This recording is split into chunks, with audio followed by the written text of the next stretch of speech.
منصور السالمي يا شباب كان حاضر جلسة زي هذه. هذاك اليوم كان عندنا جلسة زي هذه، وكان جاينا أحد المشايخ، واحد من العيال مر على منصور السالمي في الحارة وقال له يا منصور تعال في جلسة حلوة تعال احضر. وجاء منصور، والله أنا كنت موجود ذاك اليوم، كان حاضر في النص جالس يسمع الشيخ ايش يقول. الشيخ ايش يتكلم كلام الله كلام الدين والإيمان. سمع الشيخ منصور آية خلت منصور يبكي في الجلسة، والله كنت موجود ذاك اليوم. الآية هي قول الله سبحانه وتعالى ومن أعرض عن ذكري فإن له معيشة ضنكا. منصور يقول الآية هذه أعرفها بس ذاك اليوم كأني أول مرة أسمعها. يقول كنت أعاني من ضيق هم نكد ما كنت أعرف السبب. يقول بعد هذه الآية عرفت السبب. كنا نطلع نروح نفل مع الشباب بس أرجع ضيق هم. ليش؟ لأن الله قال ومن أعرض عن ذكري فإن له معيشة ضنكا.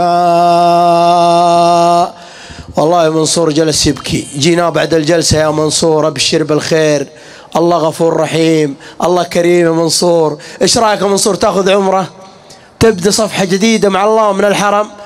قال قدام والله عمرة ونروح مكة وناخذ عمرة ونبدأ صفحة جديدة مع الله. ويدخل معانا التحفيظ في النزهة ويبدأ منصور والله من قل هو الله أحد قل أعوذ برب الناس والله حسيب. استمر في التحفيظ استمر في حفظ القرآن. دخل دورة شهرين في الإجازة شهرين ما يطلع في المسجد شهرين يا شباب ما يطلع إلا للنوم ويرجع. وبعدها يختم كتاب الله. والآن تفاجأنا إلا منصور السالمي أصبح هو إمام مسجدنا اللي فيه التحفيظ. أصبح الإمام. شوية منصور أصبح داعية. شوية ما شاء الله بدأ الناس يستمعون تلاوته شوية شوية. والله العظيم يا شباب الله رفعه بالقرآن. والله العظيم الآن متابعينه في الانستغرام أكثر من 1,000,000.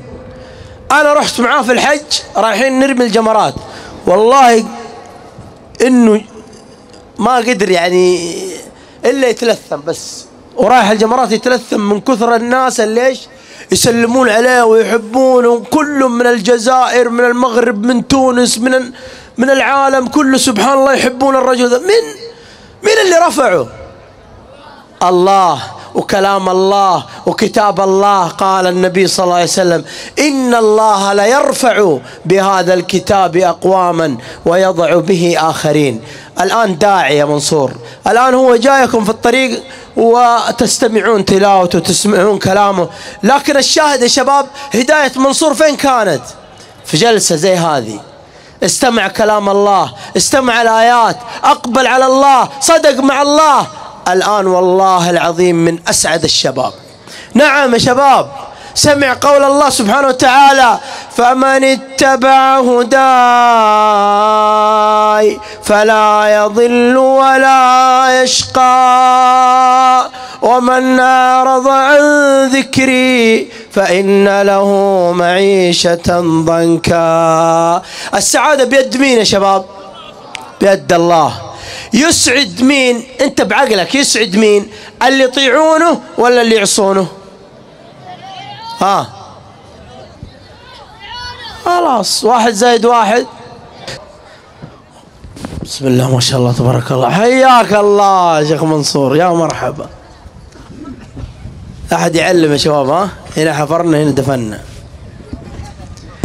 المهم ايش تفضح يا بدر؟ فيش لا يا ابو استغفر الله العظيم ما قلنا شيء يا عيال.